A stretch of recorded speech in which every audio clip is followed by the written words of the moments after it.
Welcome back to the channel. We've had a bit of a rebrand. This is Overland Empire now, the publishing name behind Of Coal and Corpses. Today I'm back to YouTube with a Session 0 actual play. We're going to create a character, learn the basics, and send some poor bastard towards Calabria. Let's get into it. So we open up on Old Coal Dust. What's your name, scab? Opening your eyes, you see the old man stood over you. Your head pounds, dried blood on your scalp. You don't feel so good, but you can at least remember your name. So we have the nicknames and given names. So we're going to roll a d20 for each of those.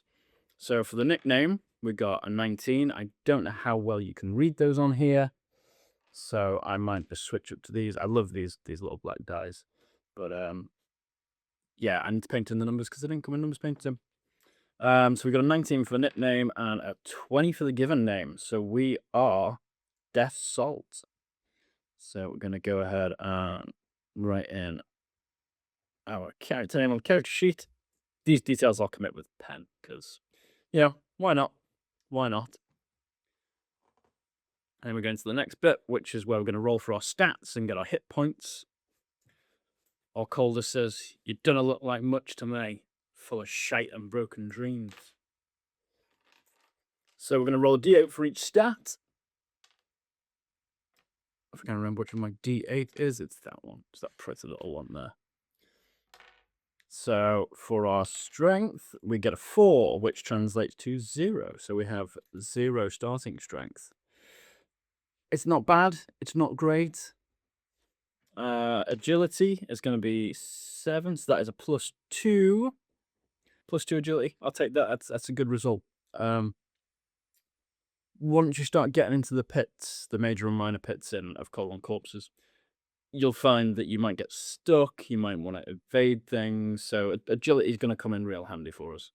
I find it's best to generally try to lean into what your character's good at rather than brute forcing your way through everything. But you play to your own style. We get a 6 for toughness, which is going to be a +1.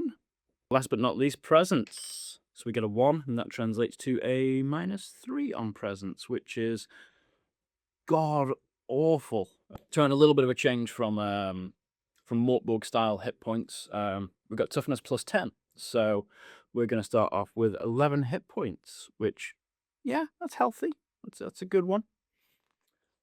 Looks like you got shat on from a great height and came out smelling of roses, all cold as quips.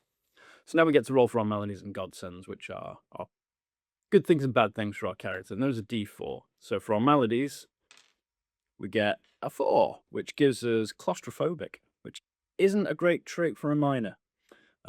Means we have to take a presence test in tiny and small rooms. If we fail, we have to exit to the previous room. Like, it's too small, run away. Which, on top of a -3 presence, could be slightly problematic for our guy. So we're going to have to see what we can do to actually get the guy to mine some coal. And a 2 for our godsend, which gives us Booksmart, +1 to presence. So that brings our presence up from -3 to -2. We'll take that. That's good. That's a help. And then we go into the backgrounds, and old Calder says, "Who'd you piss off so bad to find yourself in this sorry state?" So we're going to roll a d12 for our background. 12. We are rot touched. You saw the rot up close, saw you back. We are immune to rot.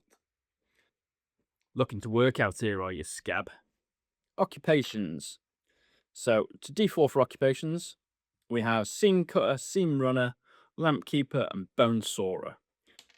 So 3. So we get to be a lamp keeper, guiding light through the shadows. Every worker's life was in your hands. So we begin with 1d6 times 10 scrip. So we get 20 scrip. You write that in pencil because that is something that will come and go over the course of the campaign. We get d2 omens. So we'll flip a coin. We'll go heads 1, tails 2. Tails 2. We'll take that. 2 omens to start with. Ooh, we get +3 hit points. So that puts us straight off the bat up to 14. Nice. And we get a +1 to presence. So from starting at -3, we're now up to -1 presence. That's, yeah. somewhat of a relief. And then we get our occupation ability as well. Each character class has D6 occupation abilities. It just gives you like a little extra bonus or maybe a little bit of a curse. So we get a 1, so we are a disciple of the light. We can ignore the first time the lamp would go out each day. So sometimes you might get rained on, it might knock your lamp out, you might drop it in a mine and it goes out, or it might run out of fuel. But thankfully, because we are a disciple of the light and a lamp keeper, that first time that happens every day, we're an effectors and we can ignore that. That's grand. Okay. Looks like they rob you blind. Yeah, take this. All Colders throws a satchel at you. The bag contains 1 item from each table. So this is your starting kit, basically. So we got superstitious knickknacks, starting tools, kit, and our rations that we start with. So for our superstitious knickknack, it's a D6, and we end up with a soiled earth pendant. +1 to toughness and presence tests. It's a resource D4, broken and worthless when depleted. So we have to chuck it away. So we have to elect to use it before we make the tests. And starting tools. It's a 4, which gives us a shovel. D4 damage, +2 to combat rolls, and mining +1. And so for our kit, D4, we get 1 of these. We get dynamite. Dynamite's going to come in real handy. So dynamite's a single-use item. On a dead end or tiny exit, you can re-roll the exits table. So all of a sudden, plant your dynamite down, boom, it might open 1 door, it might open 2, it might open 3. If a 1 is rolled again, the room caves in and you take D6 damage. So there is a risk to using dynamite, but it is handy. Carry weight is our strength +8, so we can carry 8 items. And we begin with D4 oatcake rations, which restore 4 hit points each. So that's a good one. We get 4 oatcake rations. Town's a few miles that way. Just don't get lost in the church. He gestures down the road. Look after your son. I'll see thee. Old Coldus turns and walks off into the wilderness.